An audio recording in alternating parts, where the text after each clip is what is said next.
right, I'm joined by Sir Merrick Kokal. He's chairman of the Municipal Bonds Agency in London, and Zinzi Musami Rapumwe, who is the head of public sector Barclays. Welcome, and thank you very much for giving me your time today.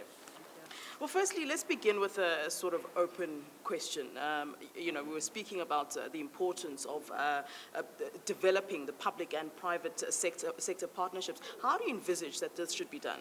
The way we look at public-private partnership, it should actually start off from a trust basis, where you can't partner with somebody that you don't trust.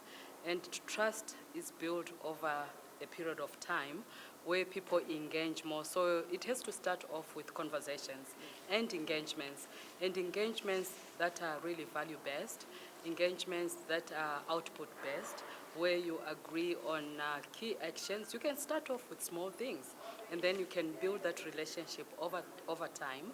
So, Merrick, it's interesting because Zinzi spoke about, she says the word trust. And while I was listening to you, one of the key things that you mentioned, you spoke about, building sustainable relationships and partnerships. And I imagine that the key word there as well would be trust, wouldn't it? The relations between the private sector and public sector can be very difficult because you may have, certainly you use different language, there can be a mistrust. There's mistrust both ways, actually. What is your motivation? Politics comes into it. That's used often as an insult. Is there an opportunity for the cities that do actually need the development the most to get that kind of funding?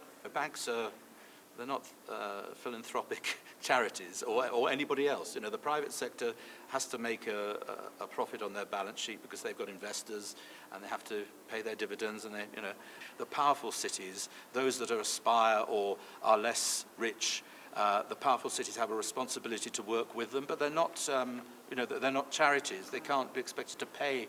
I think everybody's got to raise their game. As we wrap up our conversation, the question was raised in terms of how do we help shape the future of Africa. I think that's a general question, but I think you posed it in terms of as Barclays, how do you help shape the future of Africa? It's a question that was raised, a question that you perhaps posed, but I'm sure you've had time to also think about it, and I'm sure you can also add on to Zinzi's answer. It can be done unilaterally. It has to be done in collaboration. So the big word there is collaboration. Let's get around the table, let's discuss, let's understand where the challenges are and how it can be done. The other point is around private sector. They are sitting out there. Who's going to pull them, into the cities to invest in cities? There has to be an attraction point for them. It's very difficult to learn from others. Often we just don't know what others are doing, or they can't communicate what they're doing, and you can go, okay, we don't need to do all that. The Municipal Bond Agency, with the potential of one in South Africa, the great thing about that is it's learning. My one, we're just starting now. We've learned from Denmark, we've learned from Sweden, we've learned from France. We're not making all the same mistakes, and it doesn't matter if it's another country. So there's exactly the same for Africa. And you don't have to go through all the costs and difficulty of inventing it for yourself. Yeah. And also, maybe there's some deal you can actually do that those that have invented it can, in terms of sharing concepts. Maybe they can be a partner in it as well. I mean, you've got to break down these barriers. Thank you very much for speaking to me. That's Sir Merrick and Zinzi.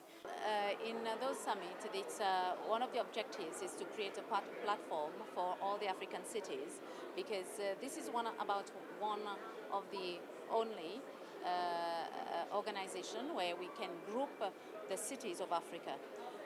Many organizations would group the head of states and the ministers, the members of parliament probably, but we don't really have one organization where you get to meet the local authorities, where all the local authorities can meet, get together and interact and establish a network and compare the notes of what they experience in their cities. So this is one of the best platforms where it's very good to be around. Once you discuss, you keep moving forward, and it's not like comparing two papers.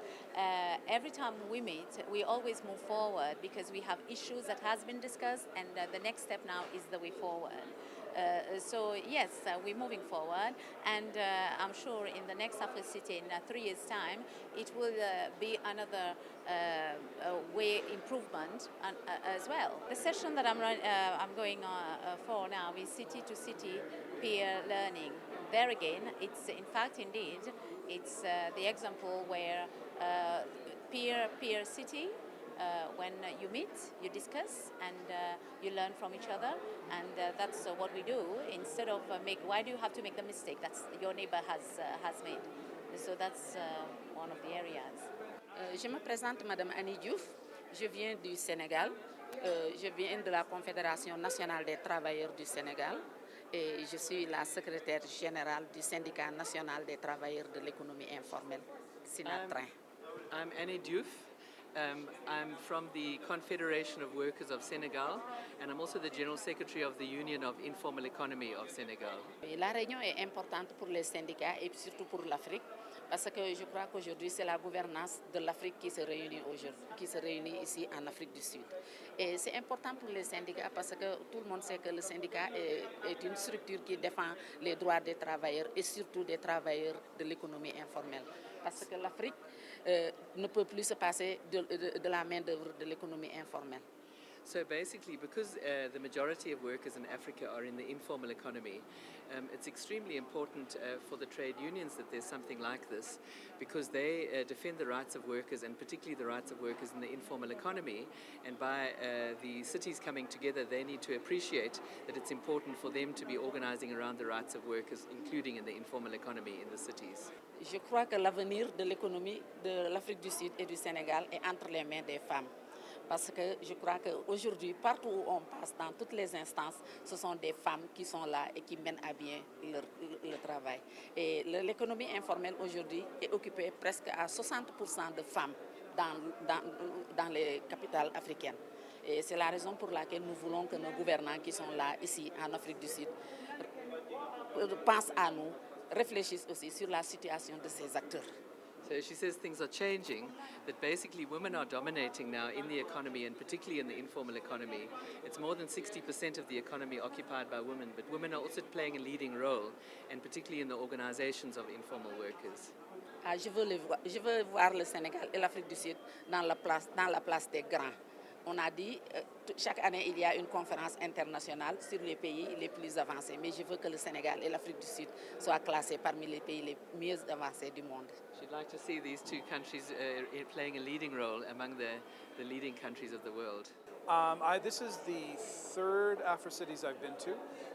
Really important conferences because they really focus on, obviously, the cities in Africa, and we feel that youth are critical to cities in Africa and the social and economic development, so that's why we're here. Well, Africa's youth are so important just by the fact of the demographics. I mean, we're looking at many of the cities in Africa being 70% of the cities being under the age of 30. So it is critical to engage this demographic. Just as we looked back in the 20th century, we started looking at women and saying it's critical to engage women. Now it's critical to engage youth as well. So we need to start, if we're going to start being really serious about development, we need to engage this very large population, which by and large really wants to be positive forces for development, but oftentimes get left out. We don't engage them in our governance. We don't support them to get the proper education. We don't give them, we don't engage them in the economy.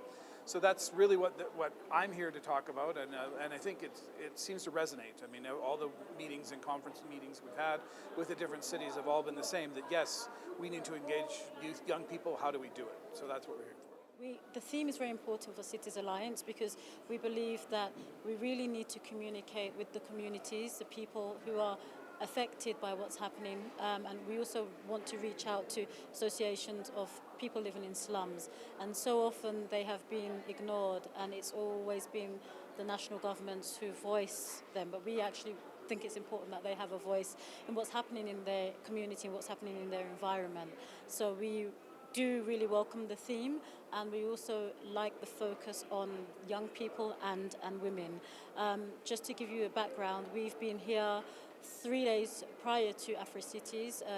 UN Habitat and Cities Alliance had a joint learning workshop entitled Youth in the City. So we brought together 12 people from different countries in Africa and also one from Latin America to really look at the themes affecting young people and cities. And we tried to get some policy recommendations that will feed into the session that will be held tomorrow at Africities on youth in the city as well. One of our focal areas is partnerships, as I mentioned before, and we really look at organised civil society. And what we would like to do is to see young people through youth associations really having a door through which they can engage with the stakeholders. And so that's what we're really trying to support. We think that that would be one of the areas to do that. And there's a lot of young people who are currently facing situations such as unemployment.